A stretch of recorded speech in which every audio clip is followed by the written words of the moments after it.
Abram dan Lot berpisah. Kejadian 13. Maka pergilah Abram dari Mesir ke tanah Negeb dengan istrinya dan segala kepunyaannya, dan Lot pun bersama-sama dengan dia. Adapun Abram sangat kaya, banyak ternak, perak dan emasnya. Ia berjalan dari tempat persinggahan ke tempat persinggahan, dari tanah Negeb sampai dekat Betel, di mana kemahnya mula-mula berdiri, antara Betel dan Ai. Ke tempat mezbah yang dibuatnya dahulu di sana, disitulah Abram memanggil nama Tuhan. Juga Lot, yang ikut bersama-sama dengan Abram, mempunyai domba dan lembu dan kemah. Tetapi negeri itu tidak cukup luas bagi mereka untuk diam bersama-sama, sebab harta milik mereka amat banyak, sehingga mereka tidak dapat diam bersama-sama. Karena itu terjadilah perkelahian antara para gembala Abram dan para gembala Lot. Waktu itu orang Kanaan dan orang Feris diam di negeri itu. Maka berkatalah Abram kepada Lot, "Janganlah kiranya ada perkelahian antara aku dan engkau, dan antara para gembalaku dan para gembalamu, sebab kita ini kerabat. Bukankah seluruh negeri ini terbuka untuk engkau?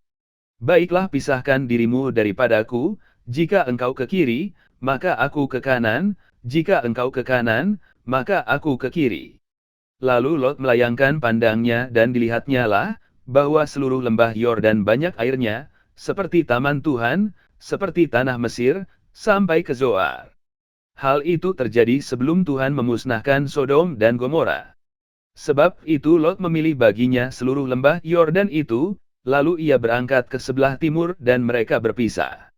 Abram menetap di tanah Kanaan, tetapi Lot menetap di kota-kota lembah Yordan dan berkemah di dekat Sodom. Adapun orang Sodom sangat jahat dan berdosa terhadap Tuhan. Setelah Lot berpisah daripada Abram, berfirmanlah Tuhan kepada Abram, "Pandanglah sekelilingmu dan lihatlah dari tempat engkau berdiri itu ke timur dan barat, utara dan selatan. Sebab seluruh negeri yang kau lihat itu akan kuberikan kepadamu dan kepada keturunanmu untuk selama-lamanya. Dan aku akan menjadikan keturunanmu seperti debu tanah banyaknya, sehingga, jika seandainya ada yang dapat menghitung debu tanah, keturunanmu pun akan dapat dihitung juga.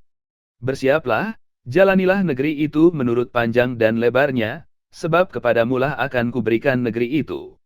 Sesudah itu Abram memindahkan kemahnya dan menetap di dekat pohon-pohon tarbantin di Mamre, dekat Hebron, lalu didirikannya lah mezbah di situ bagi Tuhan.